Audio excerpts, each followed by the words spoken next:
So here we are at the Lviv Trade and Economic University, an institution that's associated with my family. And I'm standing here with Sasha, and I've just been doing some research this morning, and just found out some interesting things about the association of my family with this institution.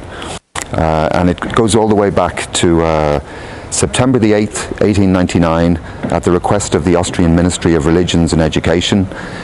Franz Josef issued a decree noting the establishment of the State Trade School in Lviv, and appointed as its first rector Professor Antoni Pawłowski, a well-known mathematician and a member of the National School Council.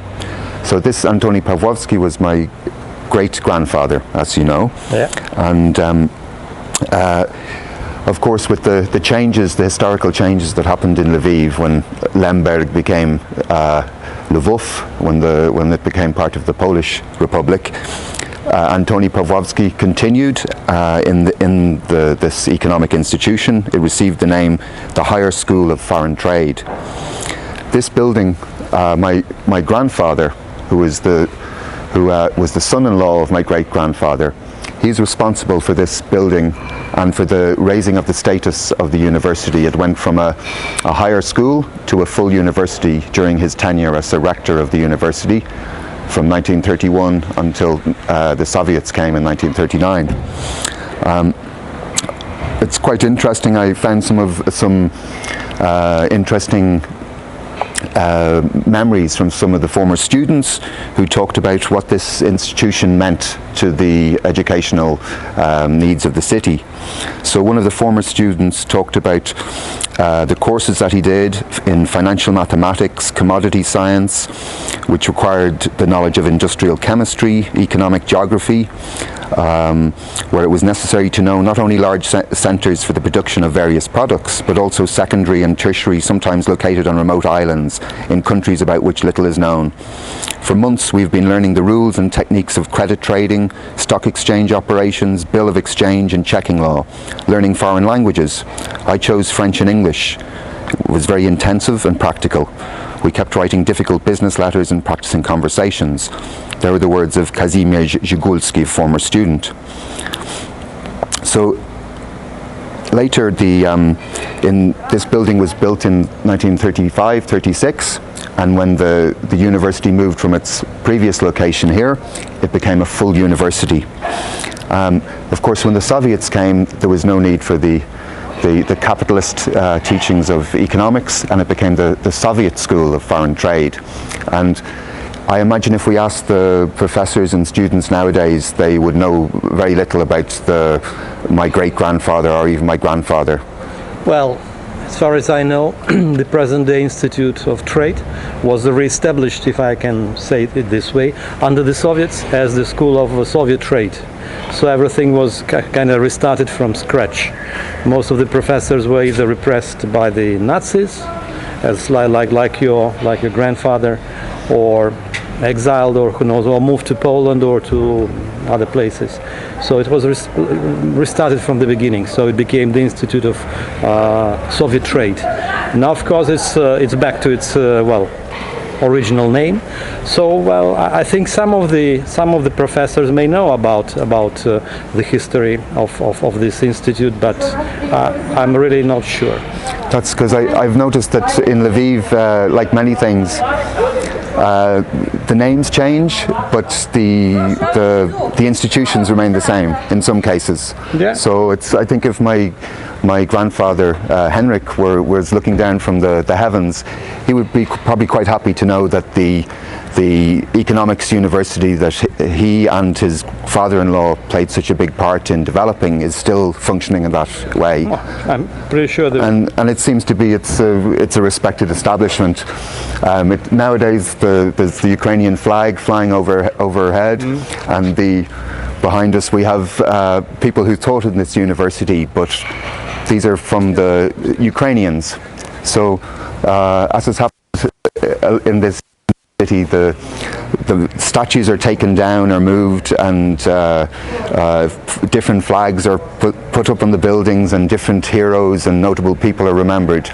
But It's a good thing, I think, that it's still functioning as an economics university. That's true. Every nation is, how to say, ethnocentric, thinking more about its own heroes. Sometimes it's not fair, like in this case it's not fair in fact, so they remember about some students who were politically engaged in the Ukrainian story and forget about people who really established this institution and should be remembered. I was reading an interesting thing about this university in the late 1930s when unfortunately there was rising anti-Semitism.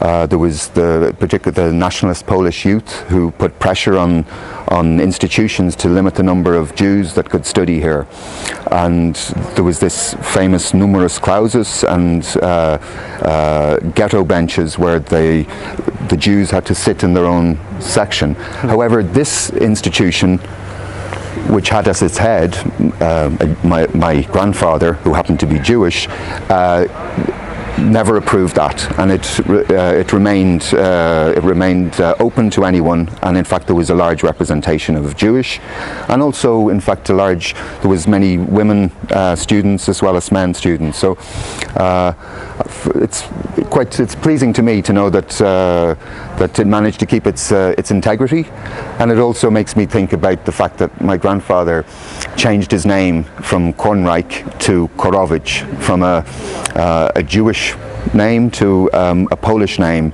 because he foresaw that it was a better way to live for him, and he was very happy to be an active member of Polish society and to work for its economic success and advancement. And unfortunately, as you know yourself, he was murdered by the Nazis, not because they had any inkling about him being of Jewish origin, but because he was a professor. Well, it's difficult to judge Henrik Kornreich for changing his name. There could have been a zillion reasons for that.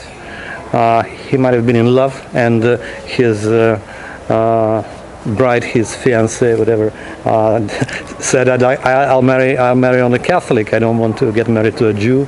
Or simply this was just a politically correct issue for his better life. Well, difficult to say. But sure, Pawlowski and Korowicz, they were people of universal knowledge. As I remember from some of the documents that we found, they used to travel around Europe. They've been traveling to Germany, to Nazi Germany at that time even, and they knew what was going on in this world.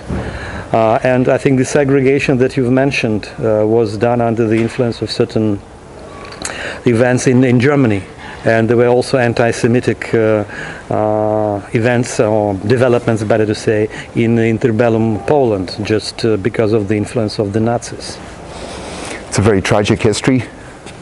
It even shocks me, even though I've been reading the history and know what happened. It still touches me that humans can descend to this level. Yes, that's too bad. You see, soon will come the 80th anniversary of the execution of Lwow professors, and it will be really great if you are here, and I'll speak with people who are in charge of this event. I'm pretty sure there'll be a number of people from the Polish embassy, from Ukrainian government, and simply people from the local universities or any other educational establishments. So it will be really great to take part in this event. I'd be most pleased to be there. So maybe we can go and visit that monument next. Good. That's a good idea. Excellent.